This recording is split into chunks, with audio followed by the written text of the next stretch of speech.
Hi, my name is Bill, and I'm an architect. I design and draw buildings so that builders know how to build them and they know what to build. Today I am here to talk about something very special to me. It's a purple crayon. This purple crayon is something that I carry with me every day in honor of one of my favorite childhood stories. And I'm going to read that story to you today. It's the story of Harold and the Purple Crayon. One evening, after thinking it over for some time, Harold decided to go for a walk in the moonlight. There wasn't any moon, and Harold needed a moon for a walk in the moonlight, and he needed something to walk on. He made a long straight path so he wouldn't get lost, and he set off on his walk, taking his big purple crayon with him, just like I have.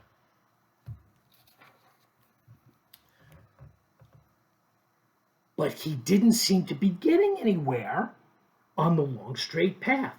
So he left the path for a shortcut across a field, and the moon went with him. The shortcut led right to where Harold thought a forest ought to be. He didn't want to get lost in the woods, so he made a very small forest with just one tree.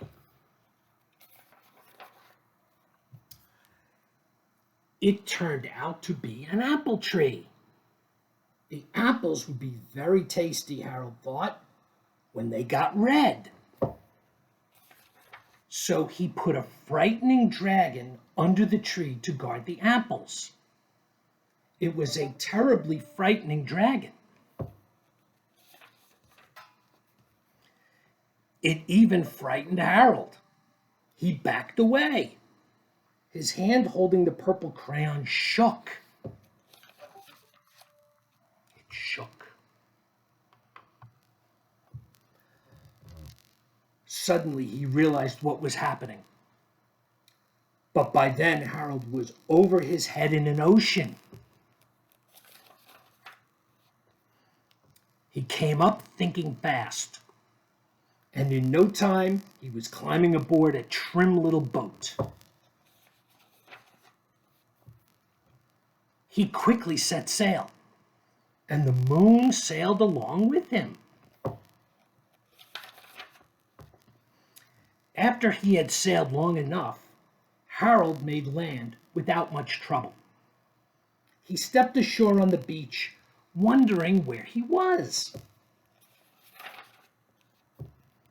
The sandy beach reminded Harold of picnics, and the thought of picnics made him hungry. So he laid out a nice, simple picnic lunch. There was nothing but pie. But there were all 9 kinds of pie that Harold liked best. When Harold finished his picnic, there was quite a lot left. He hated to see so much delicious pie go to waste. So Harold left a very hungry moose and a deserving porcupine to finish it up. And off he went, looking for a hill to climb to see where he was. Harold knew that the higher up he went, the farther he could see. So he decided to make a hill into a mountain. If he went high enough, he thought, he could see the window of his bedroom. He was tired, and he felt he ought to be getting to bed. He hoped he could see his bedroom window from the top of the mountain.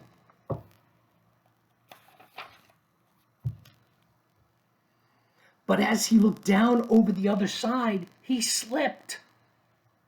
And there wasn't any other side of the mountain. He was falling in thin air. But luckily, he kept his wits and his purple crayon. Very important, the purple crayon.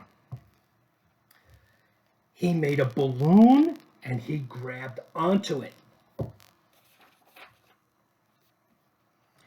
And he made a basket under the big balloon, big enough to stand in. He had a fine view from the balloon, but he couldn't see his window. He couldn't even see a house. So he made a house with windows, and he landed the balloon on the grass in the front yard. None of the windows was his window. He tried to think where his window ought to be. He made some more windows. He made a big building full of windows, just like an architect would do.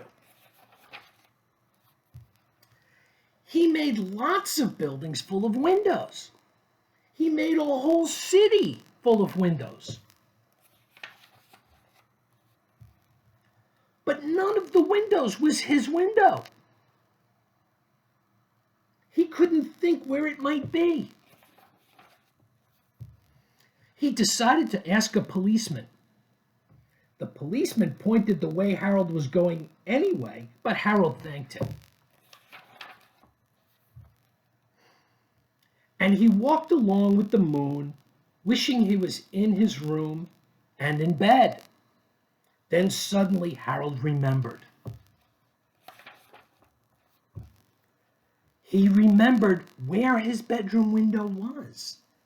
And when there was a moon, it was always right around the moon. And then Harold made his bed. He got into it and drew up the covers. The purple crayon dropped on the floor and Harold dropped off to sleep. That's the end of the story. So I still have my purple crayon here. But if you think that you might want to someday be an architect and draw and design buildings so that builders can build them, which is a very exciting thing to do, ask your parents, find out what you would need to do to become a professional architect.